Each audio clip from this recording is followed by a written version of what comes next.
¿Qué tal? Buenas noches otra vez. Tal y como les hemos venido anunciando, hoy tenemos el enorme honor de llamar a la puerta de casa, de cada una de sus casas, y pedirles que nos reserven una butaca para una mujer excepcional, que siempre hemos querido que ustedes la conocieran un poco mejor, porque ya se ha preocupado ella de que todos y todas nosotros conozcamos mucho mejor nuestra historia, las mujeres de nuestra historia, los hombres de nuestra historia.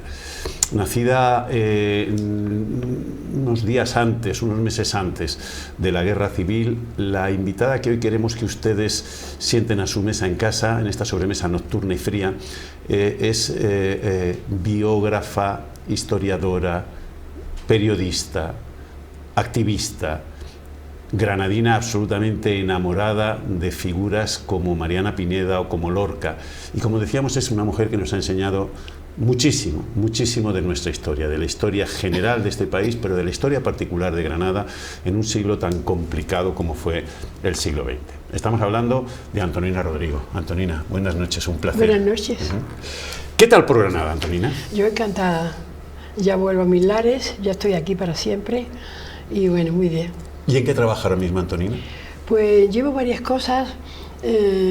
Tengo un libro que me importa mucho sobre Cod. Cod fue un dibujante maravilloso, de los primeros que empezó a hacer el cómic en París. Estuvo en la guerra, en el lado republicano, y entró a un campo alemán. Y cuando, como había hecho durante la guerra, cada día hacía un franquito, pues era una figura que se veían las bombas que caían y él lleno de entorchados se metía debajo de la cama. Era una cosa satírica y los milicianos estaban esperando cada día el franquito de Cod, de Luis García Gallo. Pero cuando salió del campo, y como siempre estaba en la prensa, se firmaba con Cod, es decir, tradujo el Gallo español y así es conocido mundialmente. Y es con el que he hecho Aleluya de Antonio Machado, de Mariana de Pineda, bueno, de mucha gente, de Blas Infante, y fue un hombre, ha muerto, era ya muy mayor, y bueno, trabajo en él. Y trabajo también en otro personaje muy importante de mujer, que llegó a ser la secretaria de Picasso y que tiene una vida de exilio muy importante y muy luchadora y que abrió muchos caminos. Pasado mañana, Antonina va a recibir el premio Carlos Cano a la tolerancia, un premio que tiene mucho significado, que tiene mucho simbolismo en Granada. Bueno, Antonina tiene un sinfín de premios. No sé si el premio Carlos Cano le supone una emoción especial. Sí, por Granada, ¿no? Porque yo era amiga de él. Alguna vez hablamos de hacer algo sobre Mariana, que él pusiera música, y sobre todo porque él era un niño de familia donde había matado a su abuelo, ¿no? Y la abuela él era como era, pues, con una persona de compromiso, pues porque él pertenecía a una familia que había sido muy trasteada.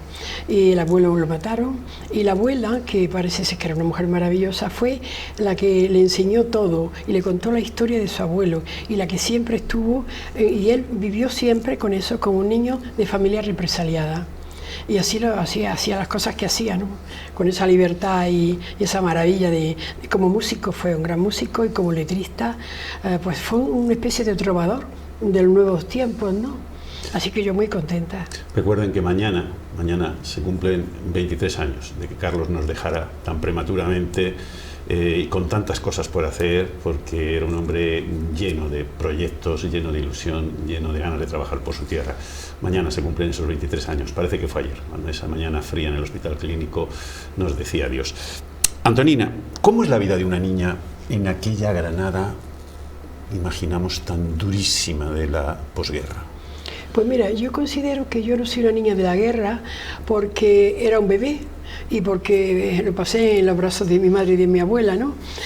Pero sí que me considero una mujer de la posguerra, porque es cuando empiezo a darme cuenta de la gente que pide en casa, mujeres vestidas de negro, con su niño en brazos, depauperada, delgadísima, y entonces mi padre decía, Manuela, ponga usted un cubierto, y nosotros éramos 7 hermanos, y entonces eso fue una pedagogía familiar extraordinaria, porque también llegaron otros niños que llovía, que no llevaban zapatos, y entonces mi madre decía a mi hermano Luis, mira, es más o menos de tu edad, ve a la habitación tuya y le das unos zapatos, pero no le vayas a dar los más viejos. Claro, para mí eso era una cosa muy importante. Yo era la segunda, primero mi hermano Augusto, que ha muerto, y luego iba yo, ¿no? Entonces yo me considero una mujer de la posguerra, que es lo que empiezo a darme cuenta de lo que ha pasado, o todavía de una manera no clarividente, puesto que las familias ya tenían cuidado con lo que hablaban, pero sobre todo yo recuerdo que mi madre un día me decía que Federica Montseny era una mujer que llenaba las plazas de toros. Claro, yo niña andaluza, pues creo que es una torera. Y entonces pues luego ya conozco a Federica y bueno, ella se moría de risa y cada vez que iba a Toulouse murió exiliada, que fue ministro, fue además, era una sabia, una escritora extraordinaria, persona extraordinaria, Federica Montseny, la primera ministra de España, y entonces ella se moría de risa. Y yo decía, Federica, pero si ya te lo he contado muchas veces. No, no, es que con tu habla andaluz, tú cuéntamelo. Y ella se moría de risa cuando ella se descubre que ella es la torera, ¿no? Y bueno, mi madre nos contaba, y mi padre, pero sobre todo mi madre, era la que me abría las cosas y sobre todo quien me contestaba, cuando yo le digo lo de Federica, porque un día una compañera me dice, es que Federica y Pasionaria eran 2 demonios con cuernos, rabo y todo, me lo ha dicho mi padre. Y yo le digo a mi madre, pues además de torera, era una demonia. Claro, una no sabe, ¿no? Y entonces mi madre busca en un mueble muy bonito que todavía está por mi casa, en casa de mi hermana, y saca un papel de La Vanguardia muy liadito, y me dice, esta era Federica. Y en efecto yo veo a una mujer que está hablando en una plaza de toros llena, y no había bocadillo, ni había cosas que como hoy, que hay ni autobuses que te llevaran, ni nada. Nada, ¿no?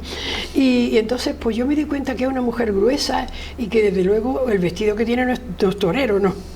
Bueno, estas cosas que tú vas, te van abriendo camino, la realidad que tienes, lo que oyes, lo que presientes y lo que te inventas tú o tú crees que aquella cosa responde a lo que tú crees.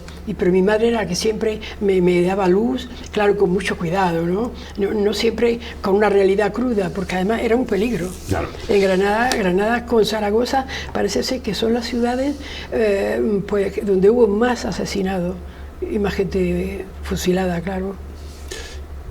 Pero Antonina tiene, yo creo que, visto con perspectiva, la enorme suerte de ir a un colegio muy particular, ¿no? Ay, sí, colegio de Doña Paquita Casares. Era el único colegio que había en Granada republicano. Y entonces, claro, allí aprendíamos a leer en el Quijote, un Quijote para niños. Y ella era una mujer gruesa, maravillosa, muy maternal, y nosotros estábamos alrededor. Es decir, que no solamente nos enseñaba a leer, sino cómo había que leer, cómo había que entender. Y entonces decía, Antonina, ¿ahora qué viene? Un punto. Punto y coma, punto, no punto. Entonces, ¿qué tienes que hacer? ¡Qué maravilla! Y hoy que los niños no leen apenas nada, a mí me da una pena, porque es que la lectura, con un libro nunca una persona está sola. La lectura es de las cosas maravillosas, más baratas, más cercanas que tenemos, que está alrededor nuestro. Las familias, tantas que he conocido, exiliadas, tenían siempre en su casa el Quijote y libros, siempre. Y bueno, y a veces vas por los pueblos franceses y te encuentras con que el alcalde de Lemer se llama González o García o Rodríguez, y es un niño de aquellos que seguramente pasaron con sus padres. Muchos niños se perdieron porque como cerraron las fronteras, estuvieron día y noche esperando que abrieran las fronteras. Los franceses fueron muy malos con nosotros, se portaron muy mal con nuestra gente. ciertamente. Pero luego fíjate, Mónico, la nobleza de nuestra gente. La nobleza de nuestra gente, que cuando llega la Segunda Guerra Mundial... Son los primeros que se ponen a defender Francia. Sí. De los nazis. Sí. Y bueno, eso es una cosa del pueblo español, porque claro, decía, el enemigo alemán, el nuestro ha sido, el que ha bombardeado Guernica. Es decir, el mismo enemigo. Hemos cambiado de escenario, pero es el mismo enemigo. Y estuvieron en la resistencia, como guerrilleros, como las mujeres guerrilleras, como, bueno, porque siempre hablamos de los hombres guerrilleros y de los hombres que hicieron, pero las mujeres se portaron maravillosamente. Es decir, habían sido milicianas en nuestra guerra y siguieron siendo luego en Francia, en la resistencia. Antonina muy pronto empieza a escribir en Patria, que si no lo saben ustedes porque sean más jóvenes, era el periódico del régimen, el periódico de la Secretaría General del Movimiento, y en Ideal. Empieza a escribir muy joven. ¿Cómo es aquello? Pues yo empiezo a escribir no nos pagaban, por supuesto, ya no nos pagan ahora, imagínate. Entonces, ¿no? Y bueno, para mí era una pasión. Yo empecé a escribir cuentos y luego ya me dieron entrevistas y cositas, ¿no? Pero el milagro fue que un día yo recibo del director de Ideal, conservo la carta, en el que me dice que me pagarán 50 pesetas por cada cuento que yo publique. Claro, para mí aquello fue tremendo, ganar 50 pesetas, era una cantidad, hoy parece que no, pero entonces era una cantidad un poco seria, ¿no? Y sobre todo muy feliz, porque ya me van a pagar. Y empiezo a escribir en Ideal. Escribir en Ideal entonces era de un estatus tremendo para cualquiera que... Bueno, yo he seguido siempre colaborando más o menos, es decir, que claro, Ideal era el periódico importante. Claro. Bueno, que salía, como decía la gente, de Falange y te metía en la iglesia. Sí, porque era de la editorial católica, Edica, que no claro. se nos olvide, que no se nos olvide. ¿De qué le viene a Antonina su vocación feminista? Feminista, pues por lo que veo, la desigualdad, el trato de las mujeres, lo que representaban tan poco, no sé, tan utilizadas de mala manera, las que luego cuando los maridos estaban en las cárceles, iban a mejor de los pueblos y venían andando con media docena de naranjas, con la ropa limpia para el marido, ese sacrificio de la mujer y que hace lo que puede para sacar a su hijo de adelante, ¿no? Que ha salido de una guerra depauperadas. Las que yo veía eran personas muy delgadas. Por ejemplo, un día íbamos por la Gran Vía con mi madre, yo debía ser muy chica porque la miraba a mi madre, que era muy harta así, y entonces dice, mira, esa familia le íbamos a tomar un café. Y me acuerdo perfectamente, en la Plaza Nueva, en la escasa esquina, que siempre ha habido una pastelería antigua, y ahora creo que siempre sigue habiendo una cafetería, sí. Siempre que paso por allí me acuerdo. Y entonces se acercó a esta pareja, muy mal vestida, muy delgada, con mucho frío y una caja de zapatos. Y entonces mi madre le dijo, ¿quieren ustedes tomarse un café con nosotros? Y ellos dijeron que sí, y desayunamos con ellos, ¿no? Y entonces ellos iban al cementerio por la Gran Vía, en la Playa Católica, y a enterrar a un hijo que llevaban en esa caja de zapatos, porque los niños morían, bueno, y ya no le digo en las cárceles, que he trabajado en las cárceles, y desde luego era tremendo, los chavales tenían, hasta cierta edad podían quedarse con las madres, pero luego ya los sacaban fuera y a lo mejor no encontraban nunca más a su madre, porque ya sabe usted que el régimen daba a los niños o los vendía a la persona que no tenía hijos, entonces ya se perdía el apellido, se perdía el rastro, pero eso así, eso pasó muchísimo. Pero ser feminista, Antonina, durante la época en que lo era Antonina Rodrigo, me imagino que no era fácil, ¿eh? No era fácil, pero como yo estaba imbuida de aquellas ideas, pues yo lo veía como natural, que yo defendiera a la mujer, que escribiera sobre ella, porque bueno, yo mi legado lo he dejado a la universidad con la cinta de mis grabaciones y todo, y claro, ellas no están contando la historia, ellos eran los que, no la Antonina Rodrigo, sino ellas eran las historiadoras que me estaban transmitiendo su historia. Sus personajes, Antonina, son casi siempre personas olvidadas, silenciadas, perseguidas, anónimas, y comprometidas, exiliadas y comprometidas. Sí. Y son consecuencia de tu propia vida, Antonina, porque al final tu propia vida ha sido algo parecido, ¿no? Sí. Y yo he seguido siempre en esa tesitura, ¿no?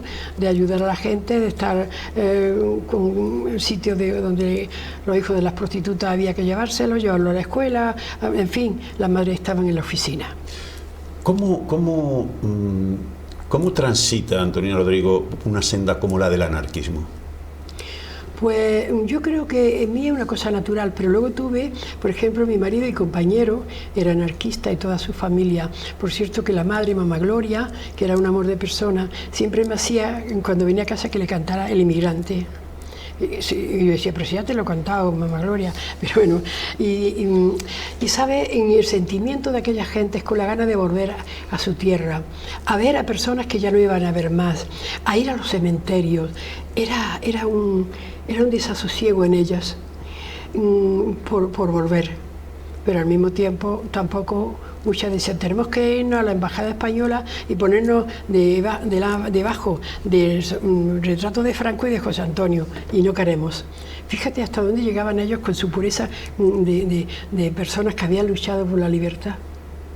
Eso a mí me sobrecogió mucho. ¿Cómo es el exilio de Antonina Rodrigo? Pues mira, duro porque te falta tu tierra, porque te falta tu gente, y tus comidas y tus diversiones y tu música, la manera de vivir, el teatro. Es decir, llega a Francia, que es un país pues muy culto, pero hay un rompimiento, ¿no? Además, en aquellos tiempos, enseguida en el 39 empieza la Segunda Guerra Mundial, y fueron tiempos muy duros, muy durísimos para ellos, porque trabajaban en lo que podían. Si trabajaban en el campo, le daban una choza donde vivían. Y ahí, el año pasado, en Coyure, le hemos rendido homenaje a Vida, una familia culta. Ella estudió en Toulouse y fue catedrática de la universidad, ¿no? Y entonces esta persona me contaba, dice, yo era una niña, dice, y los alemanes nos llevaban las manzanas para que las peláramos. Dice, pero mi padre siempre nos contó que tengamos que pelarle, y nuestros hijos, las manzanas a esta gente con lo que ha hecho en España. Es decir, había una lucha, y por eso la gente se metía, hacía lo que podía. O más, yo creo que más, porque hay una señora, Sara Berenguer, catalana fantástica, que había, claro, los guerrilleros estaban en la Montaña Negra, cerca de Carcassonne, y entonces ellos se enteraron que los nazis, los alemanes, habían descubierto dónde estaban. Ellos estaban como haciendo carbón, pero no, era una resistencia, ¿no? Y con los trenes, con las vías, es decir, hacían lo que tenían que hacer. Y entonces pues hubo una reunión y iba un señor a avisarle, porque había como 4.000 y pico de españoles allí escondidos, ¿no? Pero con la cosa de que trabajaban el carbón en la mina, ¿no? Y entonces alguien tiene que ir a decirle que aquella noche iban a por ellos, que lo hubieran exterminado o hubieran ido a los campos de exterminio, ¿no? Y entonces ella fue un señor, volvió, se quedaron todos pero ¿cómo has vuelto? Con mucho susto, porque el tiempo pasaba, ¿no? Y entonces ella dijo, pues yo voy. Esta mujer estaba embarazada, tenía un niño pequeño en brazos, pero tú cómo vas ahí en el estado que estás, sí, yo voy. Y entonces en papeles de fumar, que hoy ya la gente joven no sabe lo que era. Está volviendo a estar de moda, ¿eh? Ah, sí, sí, bueno, Antonina, no lo sabía. Sí. Pues ahí habían hecho el modo de salir, de entrar, de encontrarse con gente, de recogerlos, de salvarlos, vamos. Y entonces ella lo llevaba en el pecho, que entonces las mujeres en aquella época se guardaban el pañuelo, el dinero en el pecho. Yo recuerdo aquello como una cosa que me ha quedado siempre, esa imagen. Y entonces ella fue.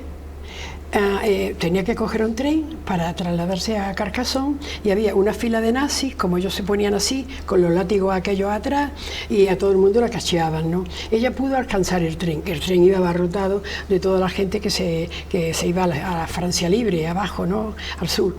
Y entonces se acercaron los alemanes, y cuando ella los vio llegar, ella le dio un mareo y se cayó al suelo. Y entonces, cuando abrió los ojos, le dieron agua, en fin, la recompusieron como pudieron, y entonces se vio que había dos policías nazis, alemanes, allí, que le estaban dando aire.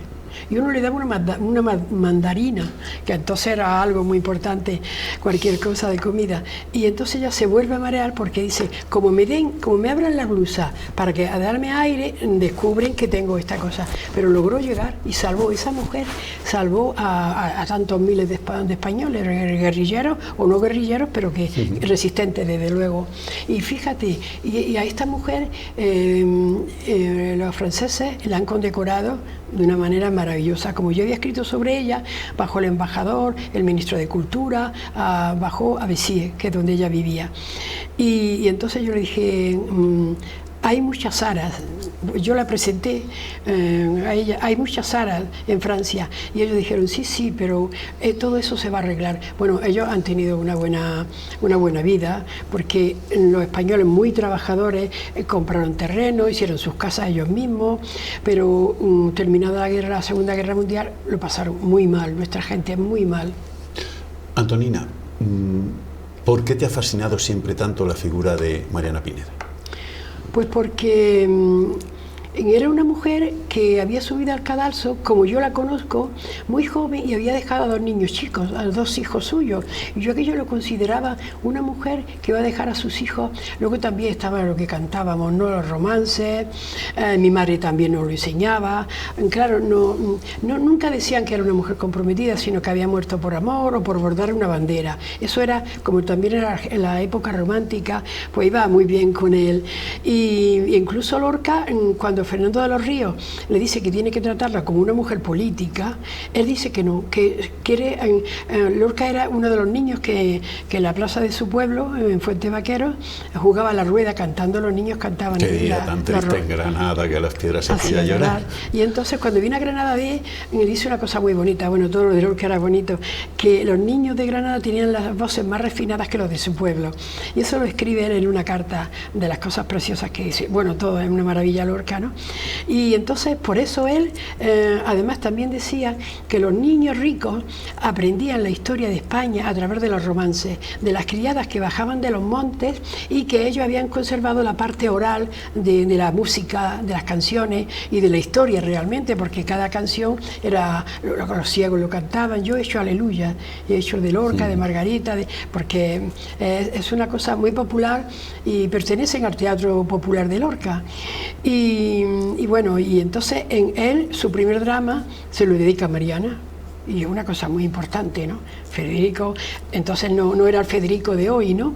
Pero era un Federico que muy joven, el primer drama se lo dedica a Mariana de Pineda, y eso es una cosa que tenemos que tener siempre en cuenta. Pero nosotros también hemos conocido, por ejemplo, muchas generaciones han conocido a Margarita Xirgu a través de tus escritos. Sí, es que Margarita Xirgu en la universidad va a preparar una exposición en los claustros divinos del hospital, y porque yo he donado mis cosas, las estoy donando ahora, ¿no? Pero ya está todo firmado y todo arreglado, ¿no? Como doctora honoris causa de la Universidad de Granada, ¿qué es? Pero bueno, esto fue antes, luego ha venido después, decir que no es porque yo haya hecho esto, que eso ya estaba de antes, ¿no?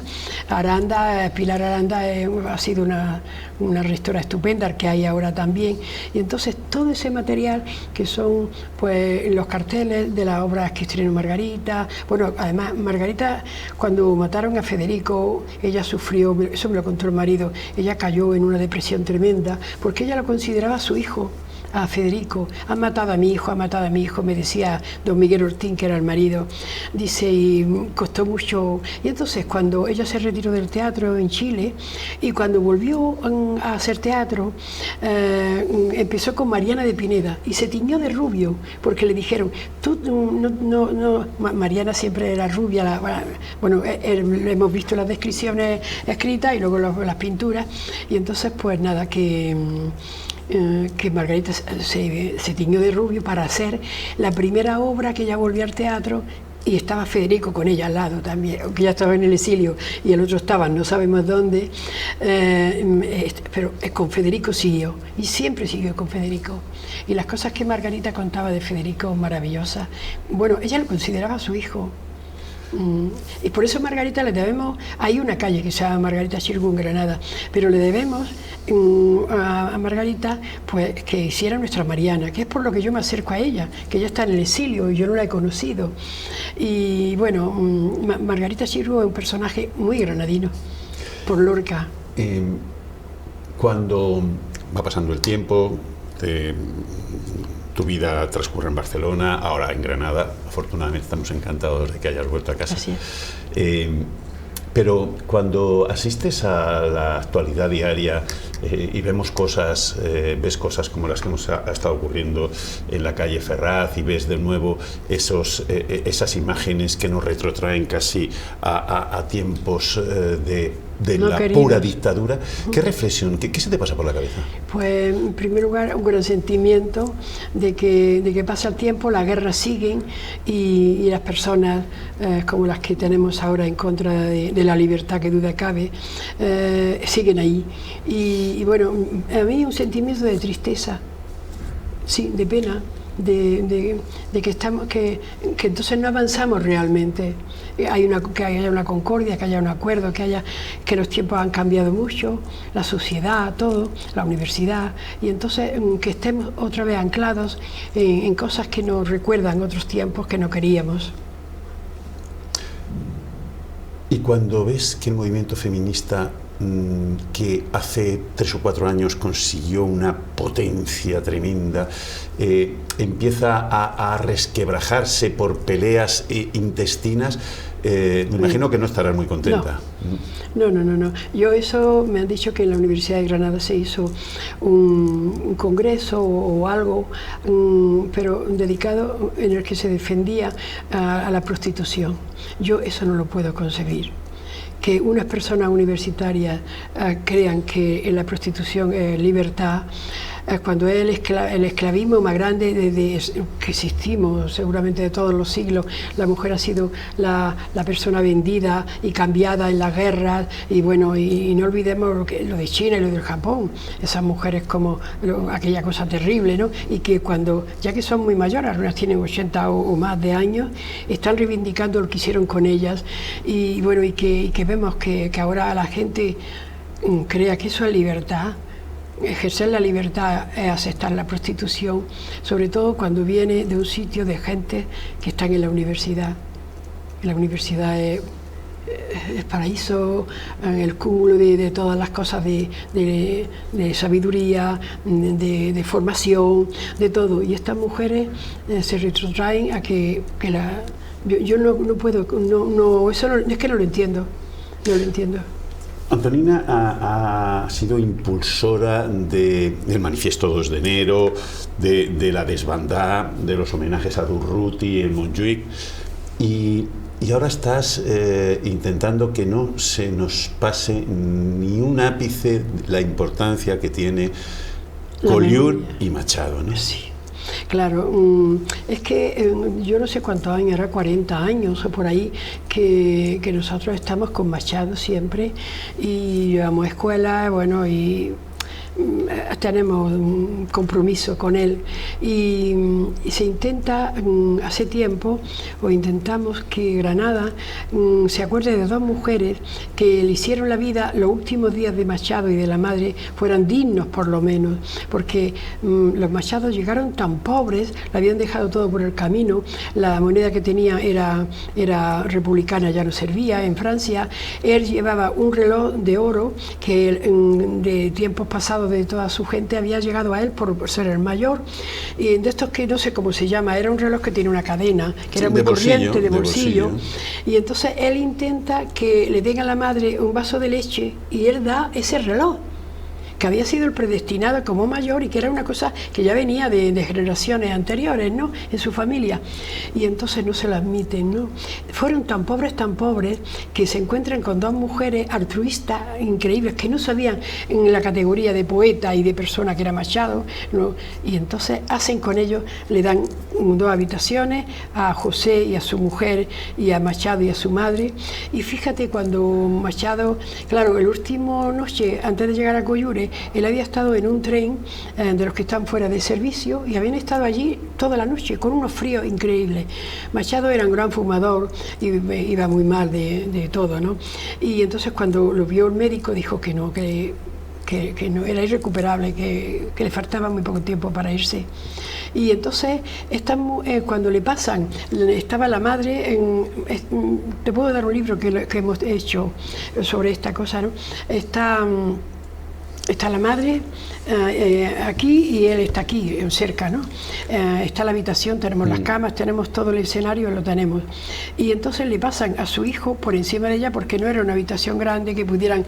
Y entonces la madre, que ya lleva 3 días en coma, abre los ojos y dice: ¿dónde lleváis a mi Antonio? Porque como buena madre andaluza era su. Y eran su, y mi madre también. A mí eso me emocionó mucho. Somos de ellas, que duda cabe, ¿no? Somos hijas de ellas. Y tienen todo el derecho a decir su hijo. Le dijeron: no, es que lo llevamos al hospital, que lo van a poner bueno. Y la madre murió. Y entonces la madre muere y la llevan a una sepultura de pobre, porque no tenían nada, eran muy pobres. Y cuando tienen que bajar a comer, baja José solo y Antonio solo. Y no tienen, y le dice: ¿por qué no bajan los hermanos ustedes juntos? Dice: pues porque no tenemos nada más que una camisa. Mira, oyes estas cosas. Tremendo, y es que, bueno, te queda, y así están, sube uno, baja el otro, ¿no? Y entonces Machado es una persona, bueno, todos los poetas maravillosos, como los tantos que tenemos, pero Machado y Lorca son 2 personajes muy cercanos. Además, no debemos olvidar que Machado, el primer poema enorme, fantástico, que escribe Machado al asesinato de Lorca, lo ha hecho él. Y estamos trabajando en que esas 2 mujeres tengan una calle en España, donde sea. Porque todo el mundo te dice: ah, qué bien, qué idea, muy bien, bien. Pero luego, cuando llega el momento, y yo voy a hablar con la alcaldesa de Granada, que no conozco todavía, y se le voy a proponer que sea Granada, que pongan una calle, que no es una cosa cara, ¿no? Es una cosa muy fácil, ¿no? Pues Antonina, cuenta con nosotros. Desde luego que cuento con vosotros. Y bueno, ha sido un placer, se nos ha acabado el tiempo, podríamos estar hablando, pero no tenemos tiempo para más. Un honor, Antonina, que hayas estado con nosotros. No, el honor mío que me llaméis. Un placer, y seguiremos hablando, porque claro, nos encantan las cosas que nos cuentas, que nos has hecho aprender con esa maravillosa didáctica que yo no sé si ha sido de doña Paquita, pero que... Seguramente, ahí está doña Paquita, porque era que decía: más bajo, más lento. Es decir, era tan inteligente y tan pedagoga que ella, y si no habéis entendido nada, vosotros me lo preguntáis. Qué maravilla, ¿no? Pues, así que viva doña Paquita. Viva doña Paquita, claro que sí, Antonina. Muchísimas gracias por acompañarnos. A ustedes, a vosotros. Ustedes no se nos vayan, porque seguro que esta entrevista les ha hecho entrar en calor sentimental, en calor humano, que era lo que pretendíamos esta noche. Seguimos con nuestra programación. Hasta ahora mismo.